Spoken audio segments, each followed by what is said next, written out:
राधे राधे सभी के लिए। जय जय श्री कृष्णा, जय जय श्री राधे। आज लाइव आए थे एकादशी के बारे में जानकारी देने के लिए और कुछ विशेष होली के बारे में जानकारी देने के लिए। देखो, हमारे जो सनातन त्योहार हैं उनमें कैसे कैसे समानता के साथ में त्योहारों को मनाया जाता है। हमारे यहाँ किसी भी त्योहार में परहेज नहीं है। सबसे अच्छी बात आपको आज बताएंगे शास्त्रों के माध्यम से। तो देखो, 10 तारीख की एकादशी है, दिन सोमवार है।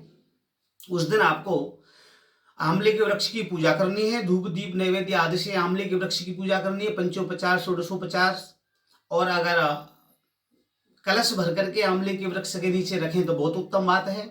और परशुराम भगवान की पूजा की जाती है। आप लक्ष्मी नारायण भगवान की पूजा कर सकते हो, आप राधा कृष्ण भगवान की पूजा कर सकते हो, क्योंकि सब विष्णु भगवान के ही अंश हैं, अंशांश हैं। ऐसे करके तो परशुराम भगवान की पूजा करने का विधान है।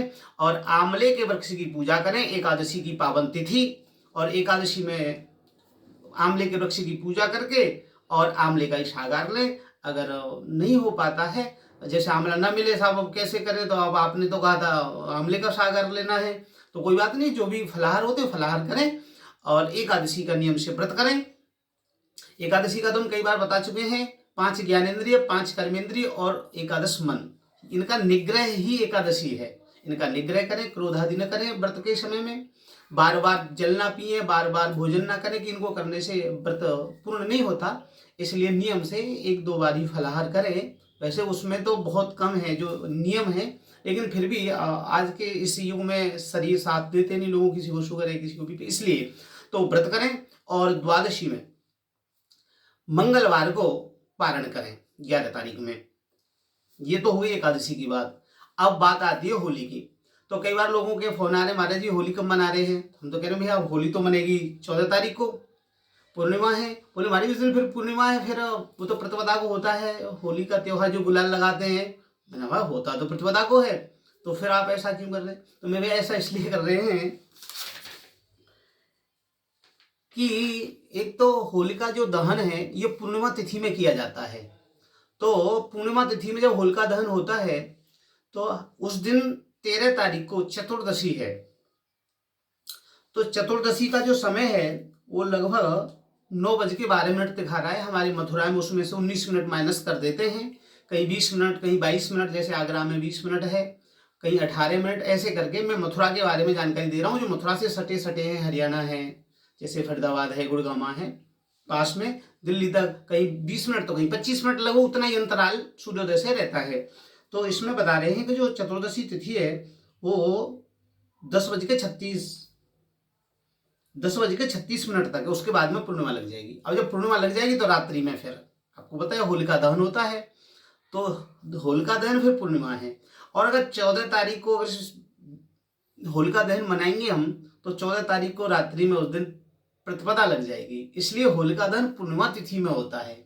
इसलिए हम और आप सब जो हैं 13 तारीख को होलिका दहन का आनंद लेंगे। जो भक्त प्रहलाद हैं उनके ऊपर भगवान नारायण ने कृपा करी और उनकी बुआ जो होली थी, हिरण्याक्ष और हिरण्यकशिपु की जो बहन है, वो जल करके भस्म हुई। ये कथा तो आप भागवत में सुनते हैं हमारे माध्यम से, और भागवत में कथा, ये विश्व प्रसिद्ध कथा है होलिका दहन की। तो प्रहलाद जी की रक्षा करी। अच्छा देखो, हमारे ब्रज में एक गांव है फालेन, कोशी के पास में, वहां की जो होलिका दहन है वो विश्व प्रसिद्ध है। वहां पंडा निकलता है। तो वहां पर प्रहलाद के रूप में एक व्यक्ति विशेष जो है वो पूरे दिन ब्रह्मचर्य का व्रत करते हैं, आप और भी अपने नियम विचारे साधन करते हैं। फिर होली में से बीच में से आग लगने के बाद फिर निकलते हैं। तो वहां का जो होलिका दहन है वो सुबह का होता है, लगभग 3, 4, 5 बजे का। और हमारे यहाँ का जो होलिका दहन है और वहाँ के इतर, जहाँ तक हमने जानकारी करी, तो रात्रि में, जैसे हमारे यहाँ रात्रि में ही होता है। तो इसलिए होलिका दहन हम मनाएंगे 13 तारीख को, 13 मार्च को। अब 14 मार्च की पूर्णिमा है, लेकिन उस दिन क्योंकि होलिका दहन हो गया तो दूसरे दिन हमें नियम है कि हमें गुलाल की होली करनी चाहिए। तो 14 तारीख को पूर्णिमा में फिर हमें सूर्योदय के समय पूर्णिमा है, उसके बाद में 12-24 के बाद में फिर प्रतिपदा लग जाएगी। तो हमें जो है वो 20 मिनट, 28 मिनट, 18 मिनट, वो सब आप ध्यान रखेंगे। तो कहीं जो कैसा आप तो ऐसे बता रहे हैं समय, तो समय हमारे यहाँ का 18-20 मिनट का उसमें से माइनस करना पड़ता है। उसके बाद में फिर प्रतिपदा तिथि है। तो हमें 14 तारीख को गुलाल की होली खेलनी है। आपको एक विशेष बात बतानी थी आज हमें। विशेष बात यह है कि देखो हमारे यहाँ जो होली का त्योहार है ये सामंजस्य का त्योहार है। एक दूसरे के गले मिलते हैं, एक दूसरे के गुलाल लगाते हैं। ऐसा क्यों है? ऐसा इसलिए है कि प्रहलाद जी जब अग्नि में होलिका जब बैठी जलाने के लिए, तो जब होली जल गई, प्रहलाद जी बच गए, तो प्रहलाद जी जब निकल करके आए उस आग के ढेर में से, तो जितने भी प्रहलाद जी के मिलने वाले वैष्णव जन थे सबने एक दूसरे को गले लगाया और प्रहलाद जी भी सबके गले मिले और सबने हर्षोल्लास के साथ में एक दूसरे के मस्तक पर तिलक लगाया विजय का, कि भैया हमारा मित्र बच गया और हमारे मित्र पर भगवान की कृपा हुई है। तो इसलिए प्रहलाद जी बच गए, इस खुशी में हम एक तो होली का त्योहार इसलिए मनाते हैं क्योंकि होलिका जल करके भस्म हो गई। हमारे प्रहलाद जी, हमारे वैष्णव जन जो मित्र मंडली थी कि हमारा प्रहलाद बच गया, और वो हमारे तो आदर्श हैं ही हैं क्योंकि उन्होंने राक्षस कुल में जन्म लेकर के भगवान श्री हरि की जो है तपस्या करी अथवा उनका भजन किया और भगवान श्री हरि को उन्होंने प्राप्त किया।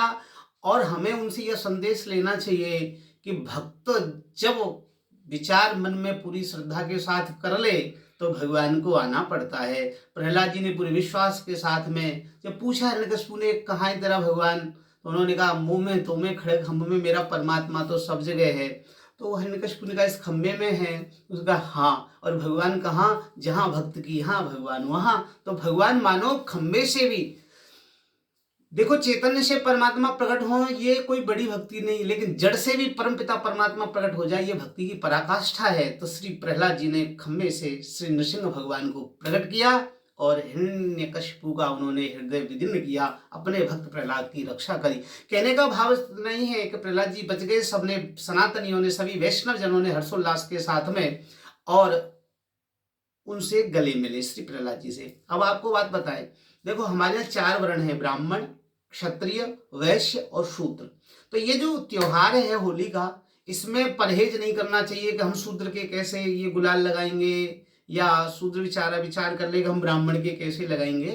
एक बार हम लिंग पुराण पढ़ रहे थे, उसकी बात बता रहे हैं आपको। तो उसमें लिखा था कि लिंग पुराण में लिखा है कि जो चतुर्थ वर्ण होता है उस दिन जो उसको स्पर्श कर लेता है, उसके गुलाल लगा देता है, उसको कुछ कपड़े दे देता है, कुछ दक्षिणा दे देता है, तो जो करने वाला व्यक्ति है उसको दक्षिणा देने वाला अथवा उसको तिलक लगाने वाला, स्पर्श करने वाला, वह व्यक्ति पूरी साल निरोगी रहता है। इसलिए हमारा जो होली का त्योहार है इसको हम और आप सब मिलकर के मनाएंगे। इस होली के त्योहार में कोई परहेज नहीं करना, क्योंकि हमें यह संदेश मिला कि प्रहलाद जी सबके गले मिले थे, ऐसे ही हमें भी सबके गले मिलना है। और चतुर्थ वर्ण की जो हमारा जो चतुर्थ वर्ण है उसका भी हमें सम्मान करना है, उसको हीन भावना से या अछूत की दृष्टि से नहीं देखना, उसको भी जो है गुलाल लगाना है और उसको कुछ दक्षिणा, कुछ कपड़े दे करके खुश कर देना है, जिससे हम साल भर तक, जब तक पुनः होली आएगी तब तक निरोगी रहेंगे और स्वस्थ रहेंगे और संपन्न रहेंगे। इसलिए हमारे यहाँ सनातन धर्म में सामंजस्य है, किसी के साथ में कोई भेदभाव नहीं है। ऐसा ही पावन होली का त्योहार है। हम और आप सब मिलकर के इस पावन त्योहार को मिलाएंगे और होली का खूब आनंद लेंगे।